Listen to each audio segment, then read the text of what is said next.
ఇక్కడ స్కామ్ ఏం చేశారంటే ఫస్ట్ ఇంతకుముందు ఆంధ్రప్రదేశ్ బెవరేజెస్ కార్పొరేషను 78 డిస్టిలరీస్ నుంచి లిక్కర్ పర్చేజ్ చేసి షాప్స్కి డిస్ట్రిబ్యూట్ చేసేది. ఆ ట్యాక్స్ గవర్నమెంట్కి వచ్చేది.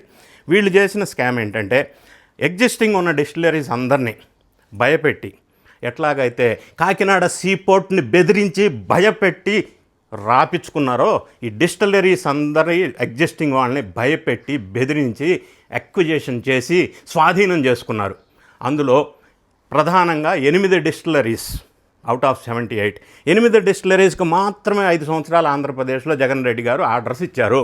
అవేమంటే Leela distilleries, Adan distilleries, Tilak Nagar distilleries, Centini distilleries, SSJ distilleries. ఈ డిస్టిలరీస్కి మాత్రమే ఎందుకు ఆర్డర్ ఇచ్చారు అని ఒక్కసారి మనం కూపీలాగితే ఇప్పటివరకు నిన్నటి వరకు ఆదాన్ డిస్టిలరీస్ అనేది సాయిరెడ్డి గారికి సంబంధించిన వాళ్ళ సొంత అల్లుడిదని వార్తలు బయటకు వచ్చినాయి. ఈ వార్తలు వచ్చిన నేపథ్యంలో 2 days బ్యాక్ సాయిరెడ్డి గారు పత్రికాముఖంగా ఏం చెప్పారంటే ఆదాన్ డిస్టిలరీస్ కసిరెడ్డి రాజశేఖర్ రెడ్డి మిథున్ రెడ్డి వీళ్ళిద్దరు కలిసి పెట్టుకున్నారు. వాళ్ళిద్దరు ఆ పెట్టుకోవడానికి 100 కోట్లు అడిగారు. నేను అరబిందో వాళ్ళ దగ్గర 100 కోట్లు 12% ఇంట్రెస్ట్కి వాళ్ళిద్దరికి ఇప్పించాను అని ఆదాన్ డిస్టిలరీస్ నాది కాదు, మిథున్ రెడ్డిది ప్లస్ కసిరెడ్డిది అని చెప్పాడు. అంటే సాయిరెడ్డి చెప్పకనే ఏం చెప్పాడంటే లిక్కర్ స్కామ్ జరిగిందని ఫస్ట్ ఆయన చెప్పాడు. అంటే జరిగిందని చెప్పైనా కసిరెడ్డి కర్త కర్మ క్రియ అని చెప్పాడు. రెండోది ఆదాన్ డిస్టిలరీకి నేను అరబిందో వాళ్ళ చేత 100 కోట్లు ఇప్పించానంటే ఆదాన్ డిస్టిలరీస్ కసిరెడ్డి మిథున్ రెడ్డి మేనేజ్ చేశాడని చెప్పారు. సరే, దాంతోపాటుగా డీకాట్ డిస్టిలరీస్ కూడా ఆయన కసిరెడ్డి మేనేజ్ చేశారు, మిథున్ రెడ్డి ఆధ్వర్యంలో 3 డిస్టిలరీస్ అని చెప్పారు.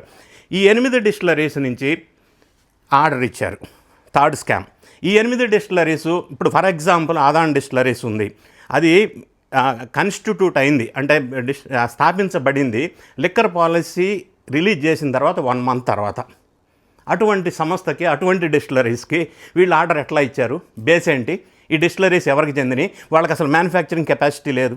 వేరే డిస్టిలరీ మ్యానుఫ్యాక్చరింగ్ దగ్గర వీళ్ళు మెటీరియల్ తీసుకొని షాప్స్కి సప్లై చేశారు. అందులో మతలబ్ ఏంటి? కమిషన్ల కోసం. రెండోది, ఈ డిస్టిలరీస్గా చెప్పబడుతున్న ఈ 8 వీళ్ళకి చెందినవి బెవరేజెస్ కార్పొరేషన్కి సప్లై చేయకుండా డైరెక్ట్గా వీళ్ళ దగ్గర నుంచి షాప్స్కి వెళ్ళినాయి.